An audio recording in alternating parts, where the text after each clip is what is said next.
Thank you so much. Wow, what a gathering. This is really unbelievable when I look out at this audience.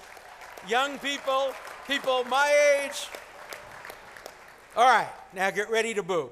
I'm here as a liberal Democrat Zionist. Brandeis was a liberal Democrat Zionist. I'm here in the spirit of unity and bipartisanship. Israel must always remain a bipartisan issue. It can never divide Republicans from Democrats, liberals from conservatives, Christians from Jews. We must all stand together. We know that if you put two Jews in a room, you're going to get three opinions. If you put two Israelis in a room, they're going to publish 11 newspapers, except if one of them is Israel Hayom. They're going to try to ban it somehow in Israel, and we're going to stop them from doing that, liberals and conservatives alike, because we believe in free speech.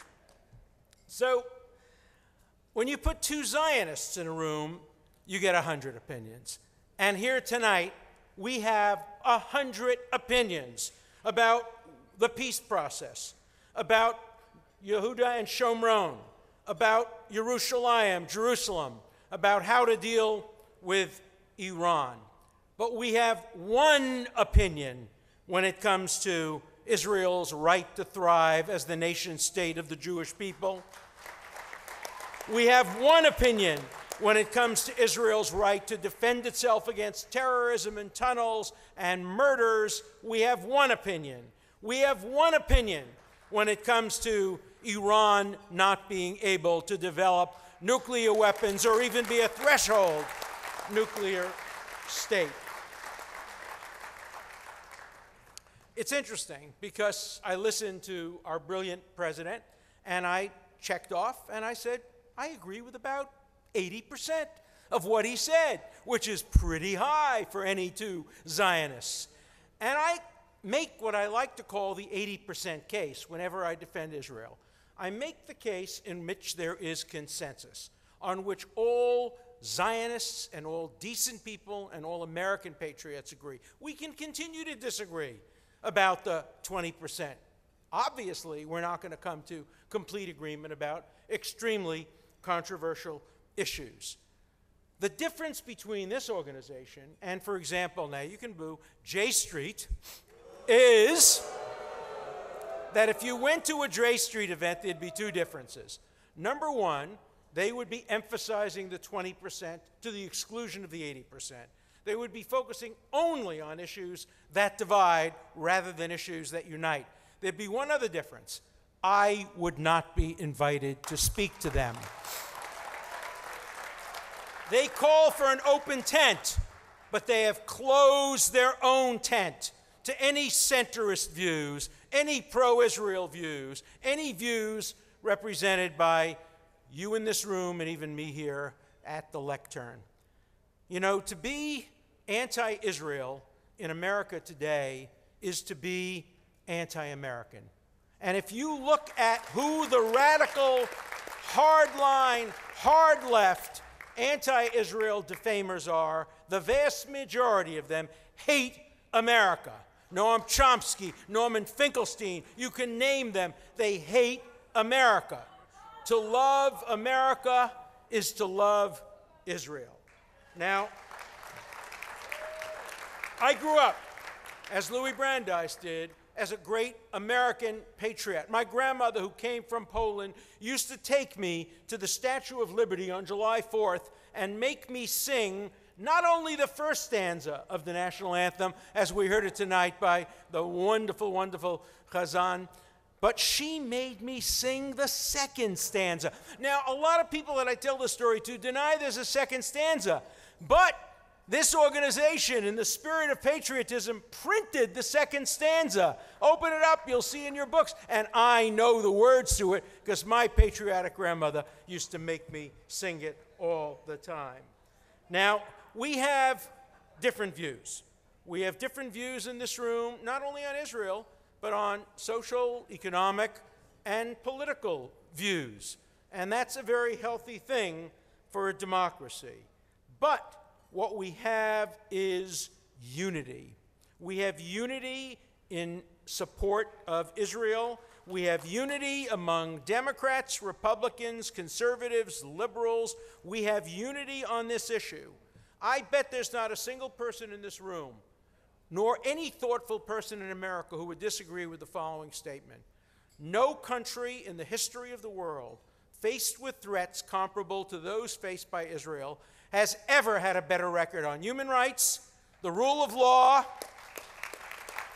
protecting civilians who live in enemy countries, even when they're used as human shields.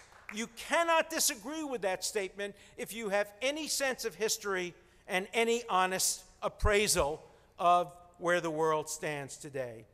We who support Israel must express our deep gratitude, our deep appreciation, and yes, our admiration for those who stand up for the nation state of the Jewish people, even if we disagree with their other political, theological, or social views. We must stand together on the issue of Israel.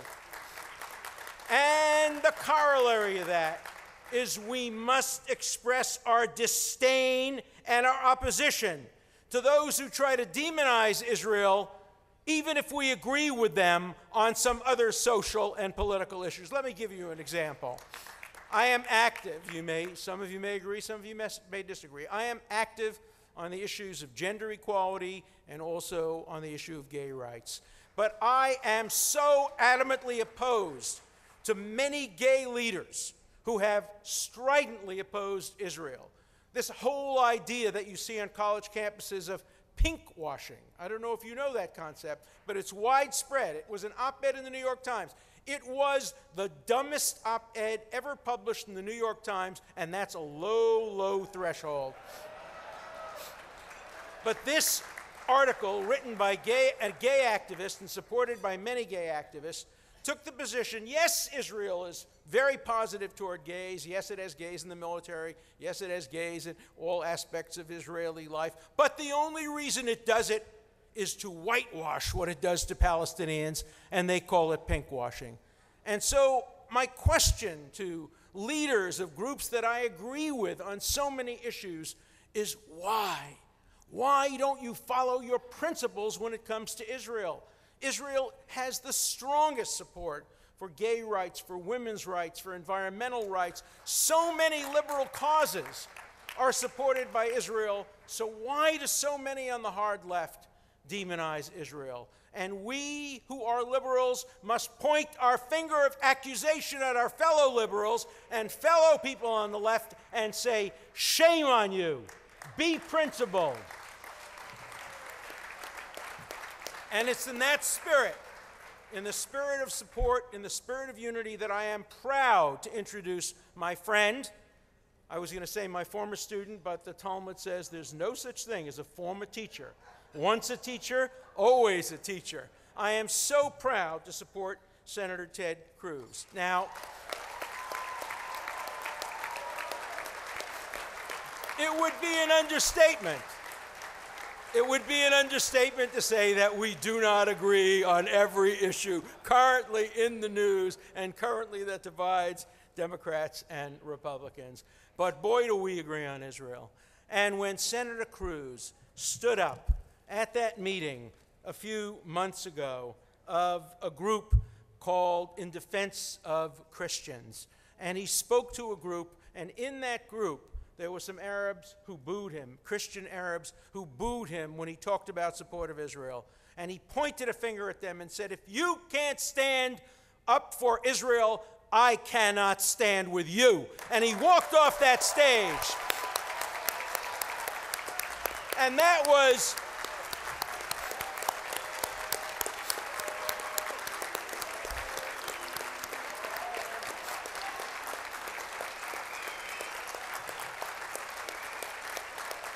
one of the great moments in modern American history. And let me tell you, if President Kennedy were around writing his book on Profiles in Courage, that would be a chapter in Profiles of Courage. And he deserves all of our commendation and support. as we say, Yasher Koach, may you go from strength to strength. Now I want to do something cute. I want to read you from a recent entry in the Congressional Record, the most interesting piece of literature since C-SPAN. Okay, I'm going to change a couple of words just to make my point, but here's what he says. He says, he and I, see who we're writing about, but this could be me speaking. He and I became friends, ironically because we disagreed so much. In class, he would offer withering critiques of opinions offered by liberal justices, and I was often moved to disagree. Heated arguments followed, which then Ted Cruz always seemed to relish. And then it goes on to say, although a man of the right, he did not shy away from disagreeing with his conservative colleagues when principle compelled it. A passionate advocate for free speech, he fearlessly took on the political correctness of campus speech codes. No conformist he. And there has been no fiercer advocate for Israel. His passion, his persuasiveness, his willingness to take on all comers have made him incompatible voice for the nation state of the Jewish people.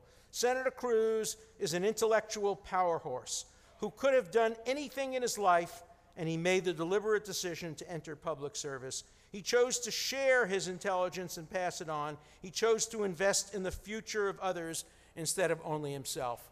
Now, I have to tell you, that's what Senator Cruz wrote about me in the Congressional Record. Just change the word liberal to conservative, teacher to student. So we have more in common than anyone would suspect. So it is my great pleasure and my honor to introduce a man of principle, a man of high intelligence, a man of determination, and one of Israel's strongest supporters in the United States Senate, my friend, my student, Senator Ted Cruz.